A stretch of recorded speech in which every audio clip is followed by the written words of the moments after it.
Rural family in India, its strengths.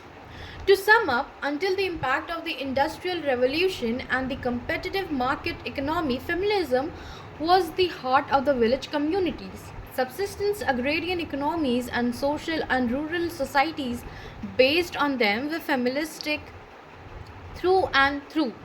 However, the rise and development of modern industries really undermined subsistence agrarian economy and brought the rural economy within the orbit of capitalist market economy.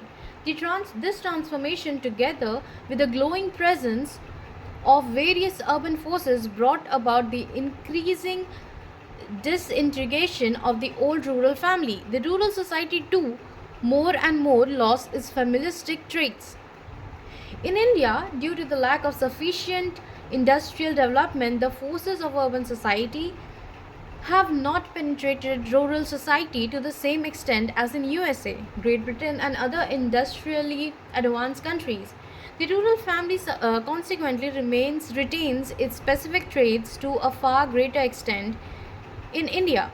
Urban industrial development affects the rural family in many ways. It creates new occupations such as those of factory and workshop workers, of clerks, typists, and others.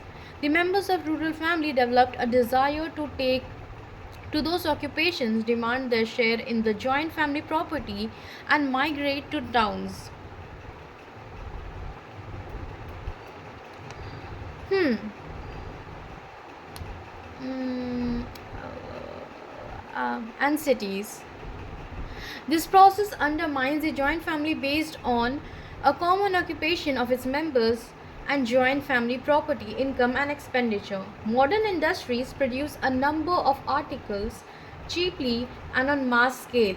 They reach out to the village population who purchase them. Thus, the peasant family, which was formerly producing cloth and other necessities with primitive techniques, more and more ceases to produce them now. Thus, it loses a number of its economic functions, with the result that the scope of collective labor of its members narrows down. Capitalist economy development also transforms the social and political environment of people. In India, British capitalism transformed the socio-economic structure of the Indian society and further established a centralized state. This resulted in a number of consequences. Private and state agencies increasingly established schools, dispensaries, and administrative and judicial machinery in the village. The rural family, which served as the school for its members, no longer functioned as such, since its members now began to receive education outside the family.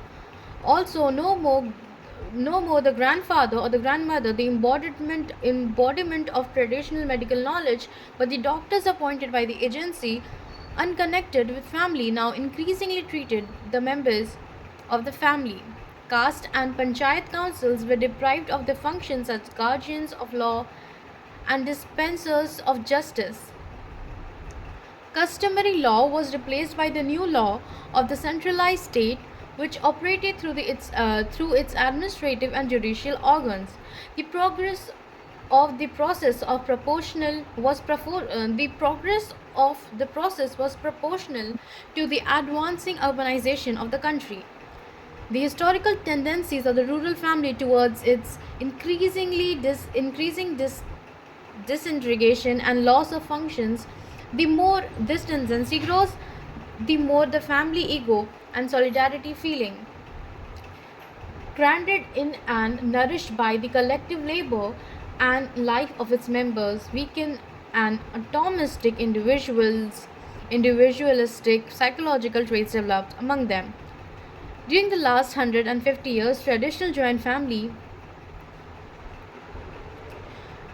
the last 150 years, traditional joint family and the familistic rural framework have been undergoing a qualitative transformation. The basis of rural family relationships is shifting from the status to that of a contract. The rule of customs is being replaced by the rule of law. The family is being transformed from a unit of production to a unit of consumption. The cementing bond of the family is being changed from consanguinity to conjugality. The family is being transformed from a unit of productions to a unit of consumption. The semantic bond of the family is being changed from consanguinity to conjugality. Further, the family is ceasing to become an omnibus social agency, it being shorn of most of its economic, political, education, medical, religious, and other social and cultural functions. Instead, it is becoming a small, specialized, and affectionate association. From a massive joint family composed of members belonging to a number of generations, the family is increasingly shaping as a tiny unit composed of a husband, wife, and unmarried children.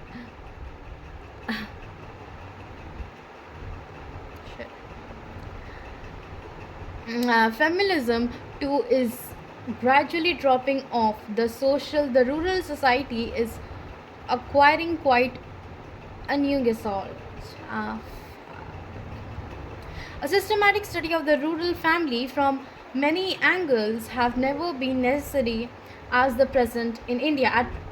A systematic study of the rural family from many angles has never been as necessary as at present in India. Its methodical,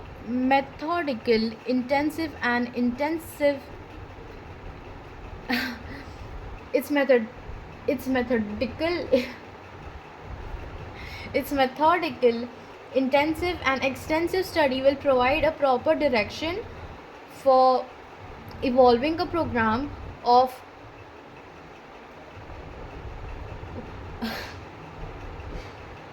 appropriate measures to realize grand objectives that are embodied in the Constitution of Indian Union.